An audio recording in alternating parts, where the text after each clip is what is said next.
भूत का नंबर। भूत हमारी दुनिया का हिस्सा है और इसी वजह से वह हमसे संपर्क करने के लिए तरह तरह के माध्यम चुनते रहते हैं।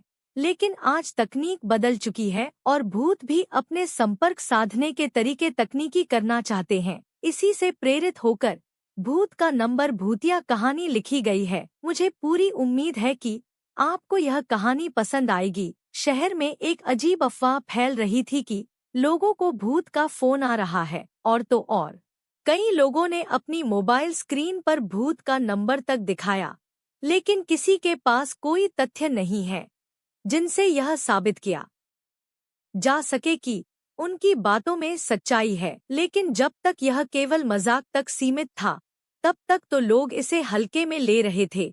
लेकिन एक घटना से सबके कान खड़े हो गए। एक दिन एक व्यक्ति मोबाइल में बात करते हुए अपने बिल्डिंग की छत से कूद जाता है और नीचे गिरते ही उसकी मौत हो जाती है। शहर में एक व्यक्ति की आत्महत्या आम बात है, लेकिन फोन में बात करते हुए कूदना, इसका मतलब वह किसी न किसी से तो अपने मरने की वजह बता रहा था।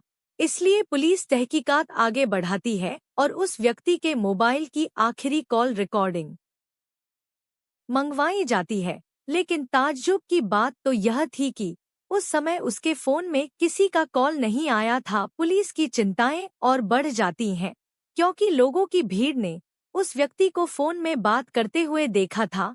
तो क्या यह व्यक्ति फोन में बात करने का नाटक कर रहा था? गुत्थी उलझती जा रही थी कि एक और हादसे से शहर में दहशत के बादल मंडराने लगते हैं। एक और व्यक्ति रेलवे स्टेशन पर फोन में बात करते करते ही आ रही ट्रेन के आगे कूदकर अपनी जान दे देता है, और जब उसके मोबाइल की जांच की जाती है तो उसमें भी यही पता चलता है कि उसके फोन में किसी का कॉल नहीं आया था। न्यूज़ के माध्यम से खबरों से ज्यादा अफवाहें फैल रही थी।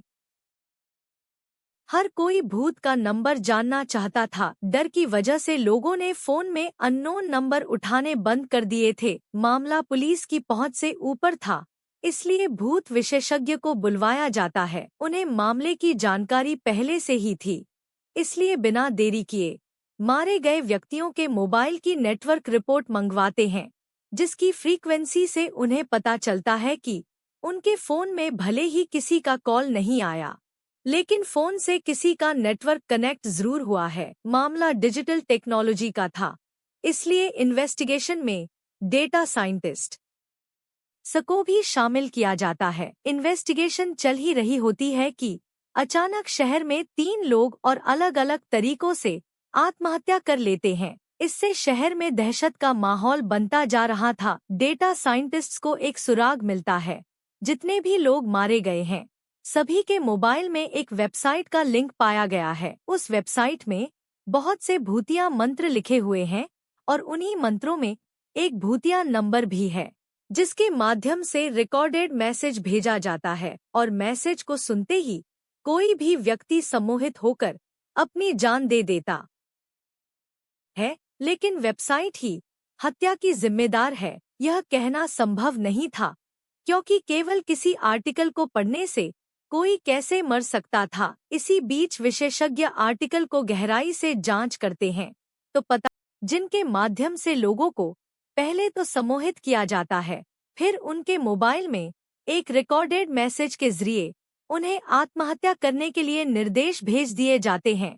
पुलिस को हत्या के कारण का तो पता चल गया था, लेकिन इसके पीछे कौन है, यह अभी जानना बाकी था। तभी डाटा साइंटिस्ट वेबसाइट को ट्रैक कर लेते हैं। यह एक कॉलेज का हॉस्टल था। वेबसाइट की लोकेशन का पता चलते ही पुलिस हॉस्टल के कमरे को घेर लेती है और उस लड़के को गिरफ्तार कर लिया जाता है, जिसके कंप्यूटर से यह वेबसाइट चलाई जा रही थी। लड़के के कमरे में बहुत से कॉकरोच, कीड़े मकोड़े और मरे हुए चूहे डले हुए थे। वह किसी जानवर की तरह उस कमरे में रह रहा था। दरअसल उसे देखने से ऐसा लग रहा था कि उसकी मानसिक हालत ठीक नहीं है। हॉस्टल में पुलिस को देख मैनेजमेंट के कर्मचारी भी पहुंच जाते हैं, लेकिन उन्हें अंदाजा भी नहीं होता कि इस कमरे में कोई रहता है, क्योंकि यह कमरा तो पिछले 2-3 महीनों से खुला ही नहीं था। लड़के को पूछताछ के लिए थाने लाया जाता है। लड़के का बर्ताव बहुत डरावना था। वह आसपास के लोगों को खरोंचने को दौड़ रहा था। बड़ी मुश्किल से पुलिस उसे काबू करते हुए कुर्सी से बांध देती है। पुलिस ऑफिसर उससे एक एक करके कई सवाल पूछते हैं, लेकिन वह उनके किसी भी सवाल का जवाब नहीं देता। पुलिस ऑफिसर थोड़ा सख्ती से पूछताछ करने का प्रयास करते हैं, लेकिन वह कोई प्रतिक्रिया नहीं देता। पुलिस ऑफिसर भूत विशेषज्ञ को लड़के से पूछताछ करने को कहते हैं। भूत विशेषज्ञ को पहले ही पता था कि वह लड़का साधारण स्वभाव का नहीं है। पक्का किसी प्रेतात्मा ने उसके ऊपर कब्जा किया है। भूत विशेषज्ञ अपने यंत्रों से लड़के को अपने काबू में करते हैं और उसे एक एक करके सवाल पूछना शुरू कर देते हैं। लड़का जोरदार आवाज में जवाब देता है और 1 घंटे की पूछताछ के बाद पता चलता है कि उसके अंदर उसी के दोस्त का भूत आ चुका है, जिसने 3 महीने पहले आत्महत्या की थी। दरअसल वह मानसिक तनाव से गुजर रहा था, जिस वजह से उसने मौत को गले लगा लिया। वह उसी कमरे में मरा था जहां से पुलिस ने उस लड़के को गिरफ्तार किया था। वह अपने दोस्त के शरीर के अंदर प्रवेश करके लोगों की हत्याएं कर रहा था। उसी ने वह वेबसाइट बनाई थी जिसे अब वह उस लड़के के शरीर के अंदर रहते हुए चला रहा था। सच्चाई का पता चलते ही भूत विशेषज्ञ लड़के के शरीर से भूत निकालने की प्रक्रिया प्रारंभ कर देता है, जिसके लिए वह उसी कमरे में जाते हैं जहां वह लड़का मरा था और वहां वह अपने इलेक्ट्रॉनिक डिवाइस के माध्यम से लड़के के ब्रेन से भूतिया आत्मा बाहर कर देते हैं।